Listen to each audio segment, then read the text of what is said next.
Hi guys, today I will explain how to create red packets. This process is simple and easy. The only thing is open your Binance application. Once it will be open, tap on this Binance icon which is on the left top. And here, you will see few options. You cannot find the option to create red packets. So click on this option, More Services. Scroll down. And here is the option of Gift and Campaign. And this one is red packets. Click on it. And here is the option of Send.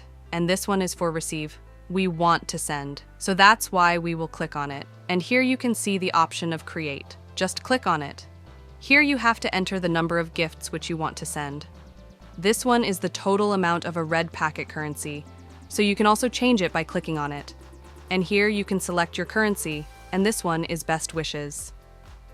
Click and write your wishes and click on the option continue. Once you will create, you can share it with your friends or with anyone.